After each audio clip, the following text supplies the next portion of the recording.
There is a vegetable growing wild across California right now that contains triple the magnesium of anything in your refrigerator.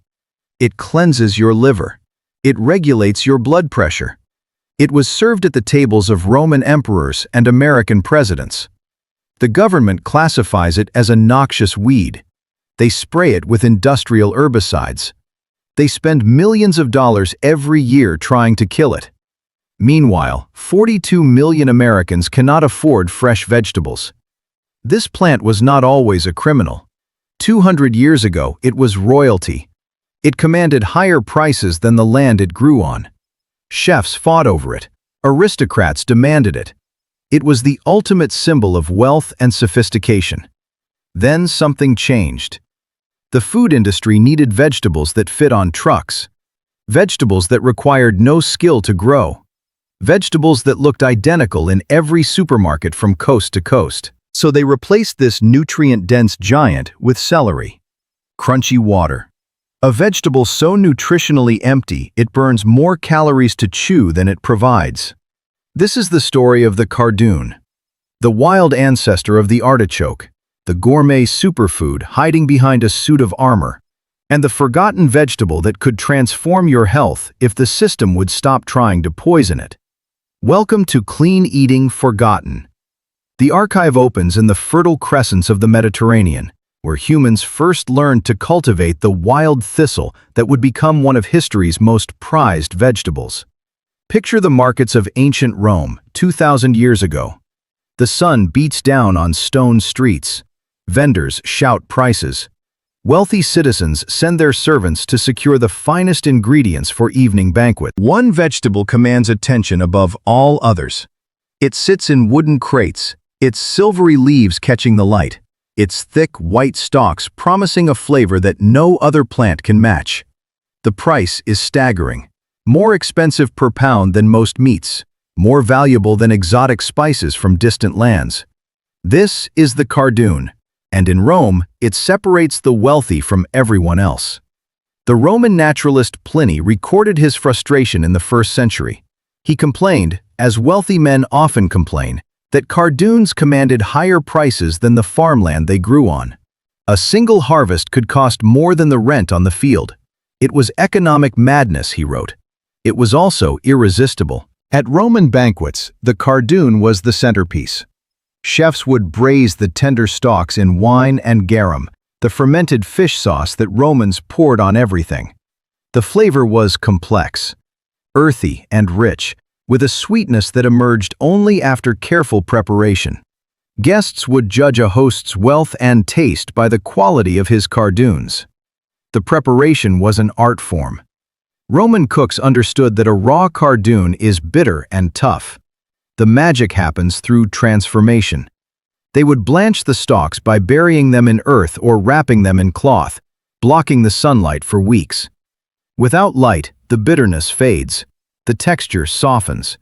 What emerges is something entirely different. Creamy, sweet, a vegetable that tastes like it was designed for human pleasure. Travel east to ancient Persia, where the Cardoon held equal status among nobility. Persian gardeners developed their own blanching techniques, using elaborate clay pots to shield the stalks from sunlight. They called it the vegetable of kings. Manuscripts from the Sassanid Empire describe Cardoon dishes served at royal weddings, prepared with saffron and rosewater in combinations that no modern chef has replicated. The knowledge spread along trade routes. Arab scholars preserved Roman agricultural texts during the European Dark Ages.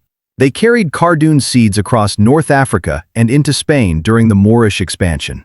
In every culture that received it, the Cardoon became a treasure.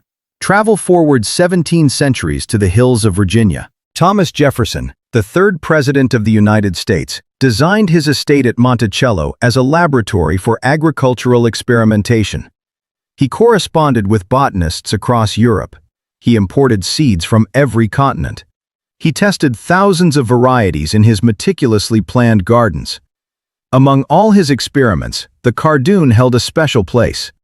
Jefferson documented his cultivation methods in his garden book with unusual detail. He grew Cardoons in a dedicated section, protecting them through harsh Virginia winters. He understood what the Romans knew. This was not just food. This was medicine and nourishment combined. A vegetable that could provide fresh nutrition when the rest of the garden lay dormant under snow. Jefferson was not alone among the founding generation. John Adams wrote letters praising the Cardoon. Benjamin Franklin, during his years as ambassador in Paris, developed a taste for the French preparation, braised in cream and served alongside roasted meats. These men understood that a serious garden required serious vegetables. Cross the Atlantic to Victorian England. Christmas dinner in a wealthy household. Snow falls outside the windows. Inside, the table groans with holiday abundance. And at the center, arranged on silver platters, sit the blanched stalks of the Cardoon. For the Victorians, this was the Christmas vegetable. Because it thrived in cold weather, it could be harvested in December when nothing else grew. Cooks would boil the stalks until tender, then dress them with a rich sauce made from bone marrow. The flavor was warming, substantial, perfect for the darkest days of winter. Victorian cookbooks devoted entire chapters to Cardoon preparation. They described techniques for blanching, for removing the bitter strings, for pairing with various sauces. One popular recipe called for wrapping the stalks in bacon before roasting, allowing the fat to penetrate the fibers. Another involved gratins topped with aged cheese, baked until bubbling and golden. The texture of a properly prepared Cardoon is unlike anything in the modern supermarket. Imagine the meatiness of an artichoke heart, but stretched into long, substantial ribs. The taste carries notes of earth and nuts, with a subtle sweetness that develops only through patient preparation. When you bite into a braised Cardoon, it yields completely. Soft but not mushy. Rich but not heavy. A vegetable that satisfies like few others can. This is how humanity ate for thousands of years. Seasonal.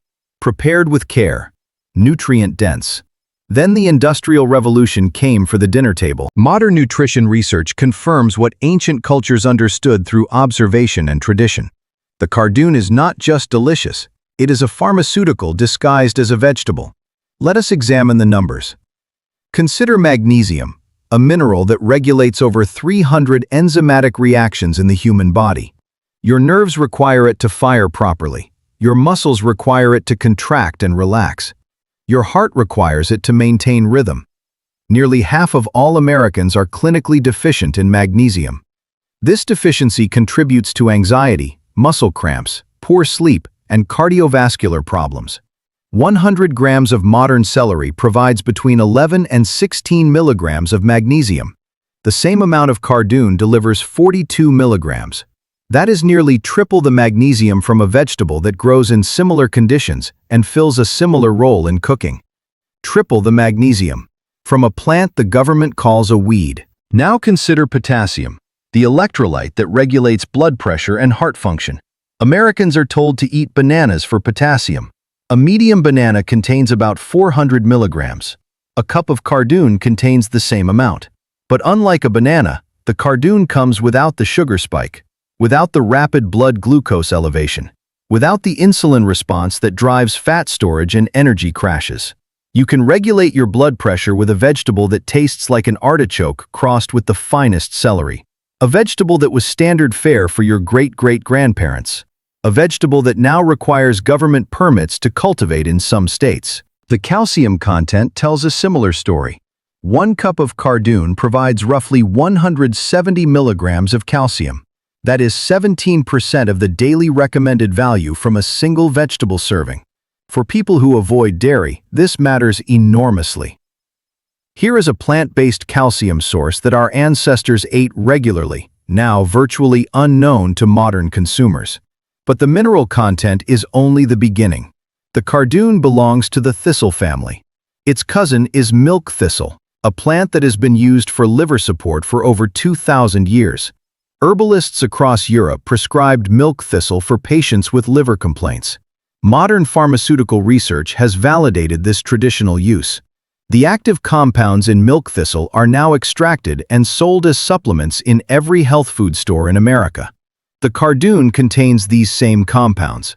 Specifically, it contains cynarin and silymarin, molecules that stimulate the liver to produce bile. This matters because bile is how your body eliminates toxins.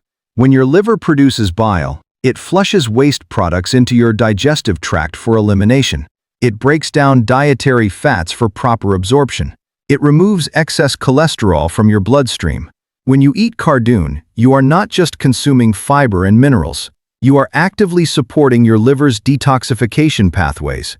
You are eating a functional food in the truest sense, a vegetable that heals while it nourishes. Research published in the Journal of Agricultural and Food Chemistry found that Cardoon extracts demonstrated significant antioxidant activity. The researchers measured the ability of Cardoon compounds to neutralize free radicals, the unstable molecules that damage cells and contribute to aging. The results were remarkable. Cardoon ranked among the highest antioxidant vegetables tested. Another study in the journal Phytotherapy Research confirmed the hepatoprotective effects, meaning it protected liver cells from damage. Researchers exposed liver cells to toxic compounds, then treated them with Cardoon extracts. The cells treated with Cardoon showed significantly less damage than untreated cells. A third study, published in Food Chemistry, analyzed the polyphenol content of Cardoons grown in different regions. Polyphenols are plant compounds linked to reduced inflammation and lower risk of chronic disease. The Cardoon contained polyphenol levels comparable to berries, foods celebrated for their antioxidant properties. These are not fringe claims from alternative medicine. These are peer-reviewed findings published in respected scientific journals. The Cardoon is not just nutritious, it is medicinal. And there is one more secret hiding in its purple flowers. Traditional cheesemakers in Portugal and Spain discovered something remarkable centuries ago. If you soak Cardoon flowers in milk, the milk curdles. The flowers contain an enzyme called cardosin that acts like animal rennet, the substance extracted from calf stomachs to make cheese. For generations, shepherds made cheese without slaughtering a single calf. They simply picked flowers from a plant that grew wild across the hillsides. The resulting cheeses, like Serra da Estrela from Portugal, are considered delicacies today. Complex, tangy, produced using techniques unchanged for 500 years. A vegetable that cleanses your liver, provides triple the magnesium of celery, matches a banana for potassium, delivers 17% of daily calcium, and makes cheese from its flowers. This is what we abandoned. This is what we replaced with crunchy water. So if the Cardoon is so valuable, why did it disappear? To understand the fall of the Cardoon, you must understand its relationship with the artichoke. The globe artichoke and the Cardoon are the same species. They share identical genetics. The difference is breeding direction. Over centuries, farmers selected artichokes for larger flower buds, the tight, fleshy heads you see in supermarkets today. They selected Cardoons for larger stems, the thick, meaty stalks that were prized from Rome to Virginia. For thousands of years, both varieties coexisted, different tools for different purposes. But then agriculture industrialized, and the Cardoon had a problem. To make a Cardoon truly delicious, to transform it from bitter and stringy to sweet and tender, you must blanch it. This is not optional. This is essential. Blanching means blocking sunlight from the stalks for 3 to 4 weeks before harvest. Traditionally, farmers would go into the field, gather the leaves of each plant into a bundle, and wrap the base with straw or burlap or mounded earth. Without light, photosynthesis stops. The chlorophyll drains away. The bitter compounds that protected the plant from insects and animals disappear. What remains is pure, sweet, concentrated nutrition. This blanching process produces a vegetable worthy of emperors. It also produces a nightmare for industrial agriculture. You cannot blanch a Cardoon with a tractor. You cannot wrap thousands of plants in burlap using machines. Every single plant requires human hands, human attention, human time. The globe artichoke, by contrast, requires nothing. It sits in the field. It grows a bud. You cut the bud. You ship the bud. Machines can harvest thousands per hour. The artichoke became a $4 supermarket commodity because it demanded nothing from the grower. The Cardoon was abandoned not because it failed. It was abandoned because it succeeded in ways the industrial system could not accommodate. And here we reach the true villain of this story. The modern produce industry generates over $60 billion annually in the United States alone. This industry is built on a simple principle. Uniformity equals profit. Every head of celery must look identical. Every bunch must fit the same plastic sleeve. Every truck must carry the same number of units. Variation is the enemy. Skill is the enemy. Anything that requires human judgment is the enemy. The Cardoon requires all three. Celery became the industrial darling because it demands nothing. It is essentially water held together by fiber. It ships without bruising. It stores for weeks. It looks the same whether grown in California or Mexico or China. It costs pennies to produce and sells for dollars. The profit margin on celery is extraordinary. Farmers receive roughly 15 cents per pound. Supermarkets sell it for $2 per bunch. The markup exceeds 1,000%. This is only possible because celery requires almost no handling between field and shelf. Nutritionally, celery is almost nothing. It provides so few calories that nutritionists classify it as a negative calorie food. You burn more energy chewing it than you extract from eating it. It is the perfect industrial crop. Easy to grow, easy to ship, easy to sell. Empty of value. The Cardoon could not compete in this system. It required skilled labor. It required patience. It required knowledge passed down through generations. Everything the modern food system is designed to eliminate. Consider the economics from the industry perspective.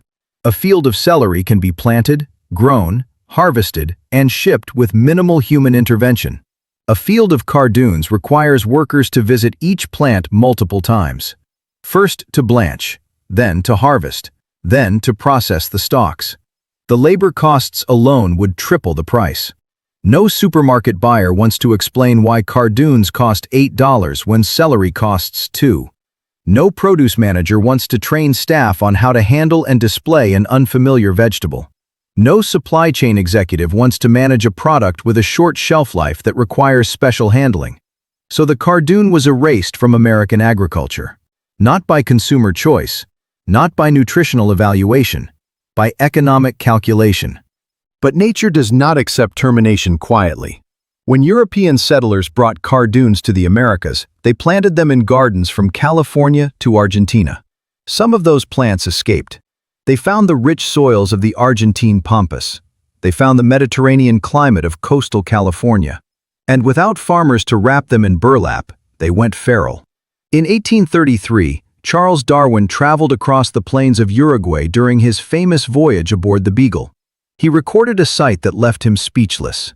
A single plant species had conquered hundreds of square miles. It formed walls so thick that horses could not pass through. It had swallowed entire landscapes in living fortresses of thorns. Darwin was looking at feral Cardoons. The gourmet vegetable of emperors had become a conquering army. Today in California, the wild Cardoon is classified as a noxious weed. The state government has declared war on it. Agricultural agencies spray these wild populations with industrial herbicides, glyphosate, 2,4-D, chemicals designed to kill vegetation at the molecular level. The budget for controlling invasive thistles in California exceeds $12 million annually. Helicopters spray remote hillsides. Ground crews apply chemicals along roadsides and in pastures. The effort is relentless and ongoing. Understand the irony. California has the highest rate of food insecurity of any state in America. Over 4 million Californians struggle to afford fresh vegetables. Food banks scramble to source produce for families in need. Meanwhile, the state spends millions of dollars spraying herbicide on thousands of acres of a gourmet superfood, a vegetable that cleanses the liver, a vegetable that provides triple the magnesium of celery, a vegetable that grows without irrigation, without fertilizer, without any human input at all. We are poisoning food because it grows too successfully in the wrong places. We are killing nutrition because it refuses to fit in a plastic clamshell. The Cardoon does not need our permission to thrive. And that is precisely why the system wants it dead. But the knowledge survived. In the mountainous regions of Portugal, traditional farmers still grow Cardoons the way their ancestors did. They blanch them in autumn. They harvest them for Christmas dinner. They make cheese from the flowers using techniques unchanged for 5 centuries. In northern Italy, The Piedmont region maintains a Cardoon tradition that predates Columbus. Local varieties with names passed down for generations. These are not just vegetables, they are living history. Cultural heritage encoded in seeds. The slow food movement has designated certain Cardoon varieties as protected heritage foods, recognizing their cultural and nutritional significance. In Spain, the region of Navarra celebrates Cardoon season with festivals and special menus. Restaurants compete to create the finest preparations. Families gather for holiday meals centered on this ancient vegetable. In California, where the wild Cardoon is sprayed with poison, a quiet movement is taking root. Home gardeners are rediscovering this lost giant.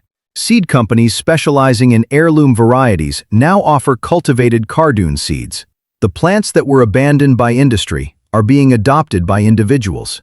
Something is shifting. Functional medicine practitioners are recommending Cardoon to patients with liver concerns. Herbalists are incorporating it into protocols alongside milk thistle. Chefs at high-end restaurants are featuring blanched Cardoon on tasting menus, introducing a new generation to flavors their grandparents knew intimately. Farmers markets in progressive communities now feature Cardoons during the autumn months. Small-scale growers have discovered that customers will pay premium prices for vegetables with stories, vegetables with history, vegetables that taste unlike anything in the supermarket. Sales of Cardoon seeds have increased dramatically over the past 5 years, not because of marketing campaigns, not because of industry promotion, because individuals discovered what the system tried to bury: real food that actually nourishes. You cannot patent a Cardoon. You cannot create dependency on a vegetable people grow themselves. You cannot monetize patience. And what cannot be monetized cannot be advertised. What cannot be advertised becomes invisible. What becomes invisible gets labeled a weed. But forgetting is not extinction. Reclaiming this knowledge is surprisingly simple. Step 1. Source proper seeds. You do not want wild artichoke thistle from the roadside. Those plants have been bred by natural selection for maximum thorns and bitterness. They have also been sprayed with chemicals you cannot wash away. You want cultivated heirloom varieties selected over centuries for tenderness and flavor. Excellent options include the red variety from Algeria or the Italian varieties from Piedmont. These have been optimized by generations of gardeners who knew exactly what they wanted. Sweet stalks, manageable spines, reliable harvests. Reputable seed companies ship these varieties worldwide. Step 2. Plan for size. A single Cardoon plant can reach 4 feet wide and 6 feet tall. It looks like a silver fountain erupting from the earth. It will become the architectural centerpiece of any garden. Do not plant it where you need to walk. Give it room to express its full magnificence. Step 3. Plant after the last frost. Cardoons love full sun and rich soil. They are perennials in warmer climates, meaning they return year after year, growing larger and more productive with each season.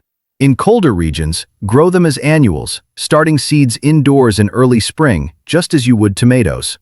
Transplant after danger of frost has passed. Step 4. Learn the blanching technique. This is the secret the ancients knew. 3 to 4 weeks before you want to harvest, gather the leaves together and tie them with twine. Wrap the lower stalks in cardboard, burlap, or black plastic bags. Mound soil around the base. This blocks light and transforms the stalks from bitter soldiers into sweet delicacies. Some gardeners use tall paper bags slipped over the entire plant. Others wrap individual stalks with newspaper. The method matters less than the principle. Block the light. Wait patiently. Trust the process. Step 5. Harvest before flowering.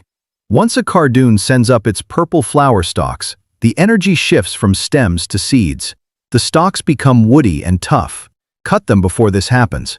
Unless, of course, you want to harvest the flowers for cheesemaking, in which case you sacrifice the stalks for the blooms. Step 6. Prepare with respect. Slice the stalks into pieces roughly 3 inches long. Remove any stringy outer fibers by peeling with a vegetable peeler. Simmer in salted water with a squeeze of lemon until tender, usually 20 to 30 minutes.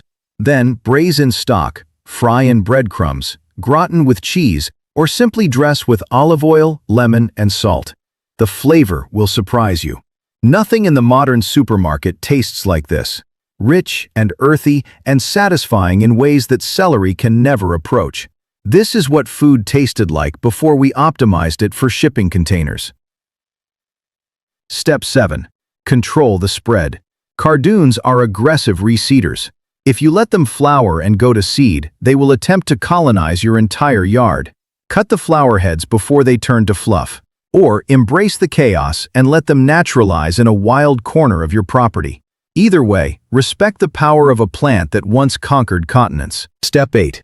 Save seeds for next year. If you allow one plant to flower and set seed, you will have hundreds of seeds for future seasons. Share them with neighbors. Trade them with other gardeners. Spread the knowledge as the plant once spread itself across the pampas. The story of the Cardoon is not about one vegetable. It is about what we traded away when we handed our food system to corporations that view nutrition as an inconvenience. We exchanged medicine for convenience. We swapped density for water. We replaced kitchen skills with plastic packaging. For 2,000 years, humans understood that the best vegetables demanded something from us: time, attention, knowledge. In exchange, they gave us health that no supplement could replicate. The Cardoon asks for blanching. It asks for patience. It asks for leather gloves and a willingness to learn techniques your grandmother knew. In exchange, it offers triple the magnesium, liver support that costs nothing, blood pressure regulation without pharmaceuticals, a harvest in December when the garden lies dormant, a connection to a lineage of eating that stretches from Roman emperors to American founding fathers. You do not need permission from the industrial food system to eat well. You do not need their approval to grow medicine in your backyard. You do not need their plastic-wrapped, nutritionally empty, perfectly uniform products. The Cardoon has been waiting, misclassified as a weed, sprayed with poison, erased from memory. But seeds do not forget. Knowledge does not disappear. Some things survive precisely because they refuse to be convenient. The choice is yours. If this archive opens something for you, subscribe to Clean Eating Forgotten and hit the bell. Every like and share helps preserve this knowledge. The next archive opens soon.